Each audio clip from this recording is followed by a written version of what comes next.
पंजाब के एक छोटे से शहर में मान लीजिए कोई आम व्यापारी अपनी दुकान पर बैठा है और तभी उसके फोन पर एक अनजान व्हाट्सएप कॉल आती है। और ये कॉल किसी लोकल जगह से नहीं बल्कि 11,000 किलोमीटर दूर कनाडा के किसी बेहद शांत शहर से आ रही होती है। फोन उठाते ही दूसरी तरफ से लाखों रुपयों की फिरौती मांगी जाती है। बिल्कुल, और जान से मारने की धमकी भी दी जाती है। हाँ, और ये कोई हॉलीवुड की क्राइम थ्रिलर का प्लॉट नहीं है, ये एक कड़वी जमीनी हकीकत है। सही कहा। और इसी हकीकत के पीछे जो पूरा का पूरा एक तंत्र काम कर रहा है, उसी को समझने के लिए आज के इस गहरे विश्लेषण में हम एक बेहद अहम दस्तावेज पर चर्चा कर रहे हैं। हाँ, वो पंजाब पुलिस वाला डोजियर है ना? जी, ये पंजाब पुलिस द्वारा तैयार किया गया 65 पन्नों का एक बेहद गोपनीय या कह लें कॉन्फिडेंशियल डोजियर है। और इस रिपोर्ट का जो मुख्य फोकस है वो ये समझना है कि कैसे एक दूसरा देश, इस मामले में कनाडा, बिल्कुल कनाडा, कैसे वो भारत और विशेष रूप से पंजाब को निशाना बनाने वाले ट्रांसनेशनल आतंकी और आपराधिक नेटवर्क्स के लिए एक प्रॉक्सी ऑपरेशनल बेस बन गया है। देखिए, इस पूरी रिपोर्ट को पढ़ते हुए मेरे दिमाग में जो सबसे पहली चीज आई वो मल्टीनेशनल कंपनियों का रिमोट वर्क मॉडल था। अच्छा, वो कैसे? मतलब जैसे किसी कॉर्पोरेट कंपनी का हेडक्वार्टर न्यूयॉर्क में होता है ना? लेकिन उसके ऑपरेशंस, उसकी कोडिंग या कस्टमर सपोर्ट दुनिया के दूसरे कोने से, मान लीजिए इंडिया से कंट्रोल किए जा रहे होते हैं। बिल्कुल। तो बस फर्क इतना है कि इस मामले में कोई सॉफ्टवेयर नहीं बेचा जा रहा। यहाँ मीलों दूर बैठकर जबरन वसूली, हत्याएं और आतंक का पूरा एक स्टार्टअप चलाया जा रहा है। रिमोट ऑपरेशंस का ये नज़रिया इस स्थिति को बहुत अच्छे से खोलता है, मैं कहूँगी। अगर हम इस क्राइम कंट्रोल रूम के काम करने के तरीके को समझें, हाँ, तो डोजियर साफ बताता है कि तकनीक ने इन अपराधियों को कैसे अजय ऐसा बना दिया है। कनाडा में बैठे ये लोग VoIP यानी वॉइस ओवर इंटरनेट प्रोटोकॉल और एन्क्रिप्टेड प्लेटफॉर्म्स का इस्तेमाल करते हैं। यहाँ एक मिनट रुकते हैं। एक चीज साफ करना बहुत जरूरी है। ये VoIP और एन्क्रिप्टेड कॉल्स, मतलब ये सिर्फ इंटरनेट कॉलिंग नहीं है ना? ये उससे कहीं ज्यादा है। वही, क्योंकि इंटरनेट कॉल तो हम सभी रोजमर्रा की जिंदगी में करते हैं। तो इसमें ऐसा क्या अलग है जो पुलिस के लिए इसे ट्रेस करना इतना मुश्किल हो जाता है? ये बहुत जरूरी सवाल है।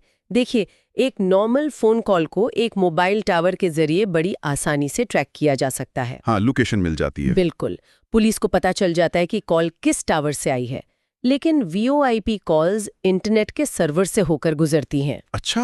और ये अपराधी ऐसे सॉफ्टवेयर का इस्तेमाल करते हैं जो उनकी असली IP एड्रेस, यानी जो उनकी इंटरनेट पहचान है, उसको पूरी तरह से छिपा देता है, या तकनीकी भाषा में कहे तो मास्क कर देता है। मतलब उनकी असली लोकेशन का पता ही नहीं चलता? बिल्कुल नहीं। कभी कॉल की लोकेशन यूरोप के किसी देश की दिखेगी, तो कभी दक्षिण अमेरिका की। और पुलिस जब तक एक सर्वर को ट्रेस करने की कोशिश करती है, तब तक उस कनेक्शन के कई और लेयर्स जुड़ चुके होते हैं। और क्योंकि ये कॉल्स एन्क्रिप्टेड हैं, तो कोई तीसरी एजेंसी ये सुन भी नहीं सकती कि बात क्या हो रही है। तो इसका मतलब कि अपराधी वहां अपने आराम से सोफे पर बैठकर किसी भी आम दुकानदार को डरा सकते हैं? बिल्कुल। लेकिन एक और बहुत बड़ा पेंच है जो मुझे इस रिपोर्ट में समझ नहीं आया। डोजियर कहता है कि फिरौती का पैसा कनाडा से बैठे अपराधी मांगते हैं। और उस पैसे से पाकिस्तान से RPG यानी रॉकेट लॉन्चर और IED जैसे खतरनाक हथियार खरीदे जाते हैं। अब जाहिर है कि यह पैसा किसी बैंक अकाउंट या गूगल पे के जरिए तो ट्रांसफर होता नहीं होगा। नहीं, बिल्कुल नहीं। तो ये पूरा का पूरा लॉजिस्टिक्स काम कैसे करता है? यहीं पर हवाला नेटवर्क की भूमिका आती है, और इसे समझना बहुत दिलचस्प है। देखिए, हवाला कोई डिजिटल ऐप या बैंकिंग सिस्टम नहीं है। हाँ। ये पूरी तरह से एक गुप्त और अघोषित नेटवर्क है जो केवल विश्वास पर काम करता है। इसे ऐसे समझें, पंजाब के उस व्यापारी ने डरकर किसी लोकल आदमी को 50 लाख रुपए कैश दे दिए। ठीक है। अब वो लोकल आदमी एक हवाला ऑपरेटर है, वो पैसा कभी बॉर्डर पार नहीं करता। अच्छा, मतलब कैश का फिजिकल मूवमेंट होता ही नहीं है? एकदम नहीं। वो ऑपरेटर सिर्फ एक मैसेज या एक कोड के जरिए कनाडा में बैठे अपने साथी को बताता है कि पैसे मिल गए हैं। तो सिर्फ बही खाते में एक एंट्री हो रही है। बिल्कुल सही। और उसी क्रेडिट सिस्टम का इस्तेमाल करते हुए दुबई या किसी और देश में बैठा एक दूसरा हवाला ऑपरेटर पाकिस्तान में उस हथियार सप्लायर को पेमेंट कर देता है। बाप रे। और इस पूरी प्रक्रिया में कोई भी डिजिटल बैंकिंग ट्रेल नहीं बनती। किसी भी देश के पास इस लेन देन को ट्रैक करने का कोई पुख्ता तरीका है ही नहीं। तो ये तो सिर्फ एक एक्सटॉर्शन रैकेट नहीं हुआ ना, ये तो पूरा का पूरा एक टेरर क्राइम नेक्सस बन चुका है। बिल्कुल। लेकिन देखिए, अक्सर हम यही मानते हैं ना कि गैंगस्टर्स और आतंकियों के मकसद बिल्कुल अलग होते हैं। हाँ, पारंपरिक तौर पर ऐसा ही माना जाता था। वही तो, मतलब गैंगस्टर्स को पैसा चाहिए, पावर चाहिए, रुतबा चाहिए, और दूसरी तरफ आतंकवादी होते हैं जिनका कोई ना कोई वैचारिक या राजनीतिक एजेंडा होता है। तो क्या आज की इस हाईटेक जमाने में इन दोनों के बीच की जो बारीक रेखा थी वो पूरी तरह से मिट चुकी है? मैं कहूंगी कि इस डोजियर का सबसे बड़ा निष्कर्ष यही है, विचारधारा अब बहुत पीछे छूट गई है।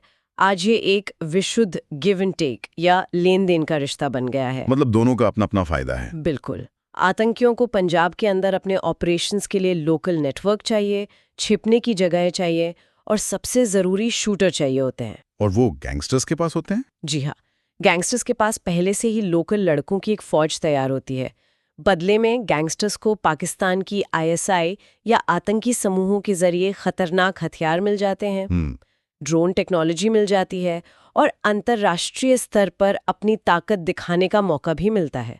मतलब पैसा अपराध से आ रहा है और उसका इस्तेमाल आतंक फैलाने के लिए हो रहा है। अगर ये नेटवर्क इतना बड़ा और इस कदर व्यवस्थित है, तो इस मशीनरी को चलाने वाले कुछ प्रमुख चेहरे भी तो होंगे। रिपोर्ट में कई नाम सामने आते हैं जिन्हें भारत के UAPA यानी अनलॉफुल एक्टिविटीज प्रिवेंशन एक्ट के तहत आतंकवादी घोषित किया जा चुका है। जी बिल्कुल। लेकिन इसमें जो अलग अलग नाम हैं वो किसी एक संगठन के नहीं लगते। और यही इस नेक्सस का सबसे खतरनाक पहलू है। अगर हम डोजियर में दिए गए कुछ प्रमुख नामों को देखें तो एक तरफ लखबीर सिंह संधू यानी लांडा का नाम आता है। ये एल्बर्टा प्रांत के एडमंटन से ऑपरेट कर रहा है। इसका सीधा संबंध बब्बर खालसा इंटरनेशनल जैसे आतंकी संगठन से है। और मोहाली और तरनतारन में जो RPG हमले हुए थे, हाँ, वो जो पुलिस बिल्डिंग पर हुए थे, बिल्कुल उनका मास्टरमाइंड इसी को बताया गया है। वहीं दूसरी तरफ एक और शख्स है, अर्शदीप सिंह गिल, जिसे अर्श डल्ला कहते हैं। अच्छा। ये ब्रिटिश कोलंबिया में बैठा है और एक पारंपरिक आपराधिक गैंग दविंदर बम्बीहा गैंग को कंट्रोल करता है। और आपको जान के हैरानी होगी कि इस पर हत्या और जबरन वसूली के 70 से ज्यादा मामले दर्ज हैं। एक मिनट, यहाँ रुकते हैं। एक तरफ आतंकी संगठन का मास्टरमाइंड है और दूसरी तरफ एक पारंपरिक गैंगस्टर जिस पर 70 से ज्यादा क्रिमिनल केस हैं। ठीक। और रिपोर्ट के मुताबिक मोहम्मद जसीम अख्तर नाम का एक और शख्स है जो कनाडा में हिरासत में है। ये लॉरेंस बिश्नोई गैंग से जुड़ा है और 2024 में जो बाबा सिद्दीकी की हत्या हुई थी, बहुत हाई प्रोफाइल केस था वो। बिल्कुल, उसमें भी इसका नाम आया था। तो ये ऐसा लगता है कि अलग अलग राइवल गैंग्स और आतंकी समूह सबने मिलकर एक ही देश में अपना एक कॉर्पोरेट सिंडिकेट बना लिया है। ये एक बहुत ही सटीक विश्लेषण है। ऐसा लग रहा है जैसे अलग अलग आपराधिक फ्रेंचाइजी एक ही सुरक्षित जमीन से अपना अपना धंधा चला रही हैं। वाह! वो भले जमीन पर एक दूसरे के दुश्मन हो, लेकिन उन्होंने अपनी होस्ट कंट्री में एक ऐसा इकोसिस्टम ढूंढ लिया है जो उन सभी को सूट करता है। लेकिन मेरे दिमाग में एक बहुत बड़ा सवाल घूम रहा है। बताइए। जिन लोगों पर हत्या, एक्सटॉर्शन और आतंकवाद के 70 मामले दर्ज हैं, जो इतने संगीन मुजरिम हैं, वो इतनी आसानी से अंतर्राष्ट्रीय सीमाओं को पार कैसे कर लेते हैं? और उससे भी बड़ी बात, एक विकसित देश में जाकर अपना स्थायी बेस कैसे बना लेते हैं? ये तो हर लॉजिक के खिलाफ लगता है। इस सवाल का जवाब उस असर में छिपा है जो अब धीरे धीरे दुनिया के सामने आ रहा है। देखिए, जब कोई भी देश ऐसे नेटवर्क को पनपने की जगह देता है तो वो तत्व सिर्फ अपने मूल देश को ही नुकसान नहीं पहुंचाते। मतलब वो उस देश को भी नुकसान पहुंचाते हैं जहां वो छिपे हैं? बिल्कुल। जिस देश में उन्होंने शरण ली है वहां भी वो तबाही मचाते हैं। इसे अंतर्राष्ट्रीय संबंधों में स्पिल ओवर इफेक्ट कहा जाता है। हाँ, इस स्पिल ओवर इफेक्ट को डोजियर में बहुत विस्तार से समझाया गया है। हम में से जो लोग ना तो पंजाब में रहते हैं और ना ही कनाडा में, उनके लिए शायद ये समझना मुश्किल हो कि ये सब उनके लिए चिंता की बात क्यों होनी चाहिए। सही बात है। लेकिन ये बिल्कुल वैसा है जैसे आपने अपने बैकयार्ड में कोई खतरनाक जंगली जानवर पाल लिया हो और आपने सोचा हो कि वो सिर्फ पड़ोसियों को डराएगा, लेकिन अब वही जानवर आपके अपने ही घर में तबाही मचा रहा है। बहुत सही उदाहरण दिया आपने। डोजियर के आंकड़े साफ दिखाते हैं कि ये हिंसा अब कनाडा के अंदर भी फैल चुकी है। अच्छा, आंकड़े क्या कहते हैं?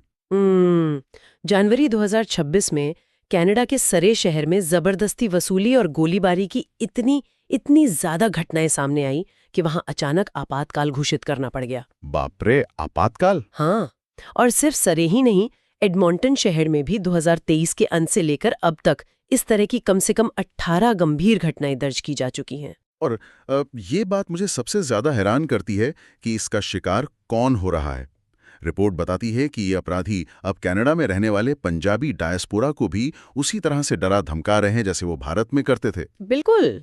सोचिए, जो लोग मतलब एक सुरक्षित और बेहतर भविष्य की तलाश में अपना देश छोड़कर वहां गए थे, आज वो उसी खौफ के साए में जीने को मजबूर हैं। और यही बात इस मुद्दे को सिर्फ एक राजनयिक या कूटनीतिक विवाद से आगे ले जाकर एक गंभीर आंतरिक सुरक्षा का मामला बना देती है।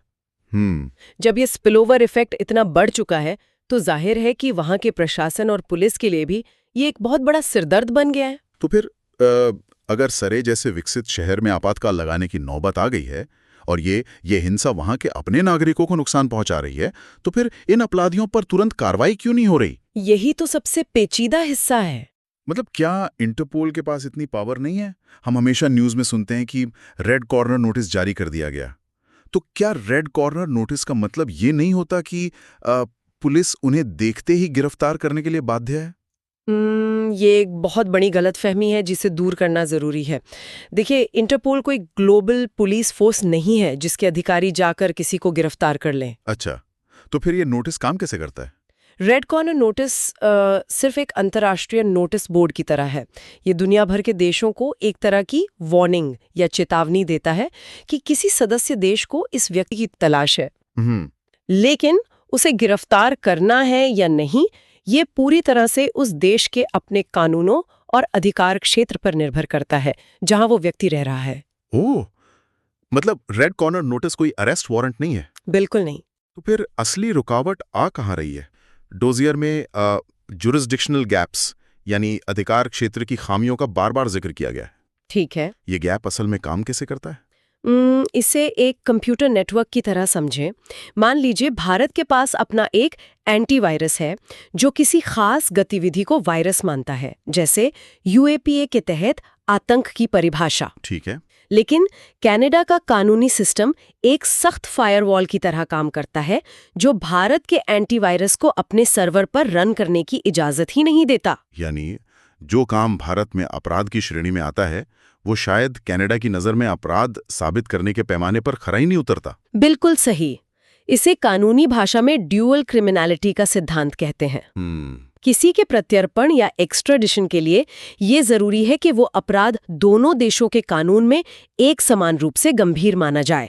अच्छा, दोनों जगह सेम क्राइम होना चाहिए। जी, और इसके अलावा कनाडा की न्याय प्रणाली में प्रवासियों और शरणार्थियों को बहुत मजबूत लीगल प्रोटेक्शन या कानूनी संरक्षण मिला हुआ है।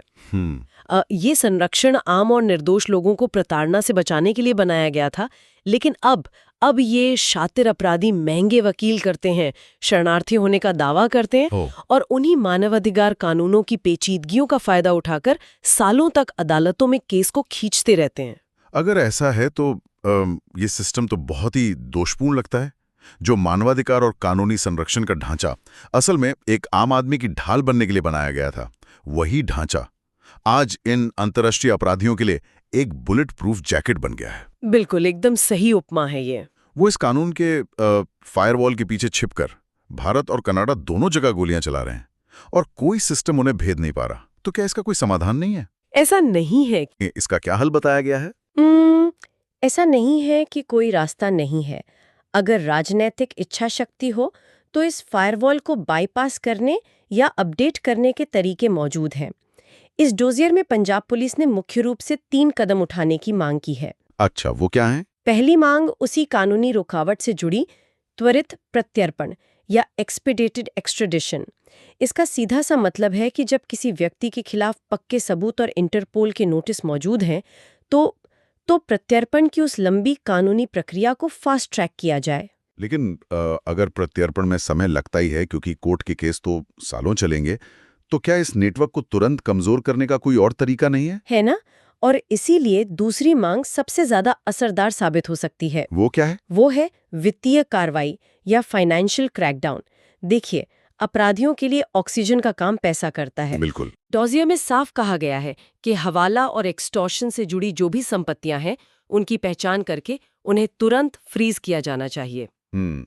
अगर इस लॉजिक को थोड़ा और आगे बढ़ाएं तो ये बात पूरी तरह से समझ आती है। हाँ, देखिए, सिर्फ AK-47 या RPG को बॉर्डर पर पकड़ लेना तो एक तात्कालिक हल हो सकता है। सही कहा। लेकिन अगर हवाला नेटवर्क के जरिए पैसे का फ्लो ही कट जाए तो ये हाईटेक एन्क्रिप्टेड सॉफ्टवेयर, अंतर्राष्ट्रीय कॉल्स और स्थानीय शूटरों को दी जाने वाली सुपारी, ये सब कुछ बंद हो जाएगा।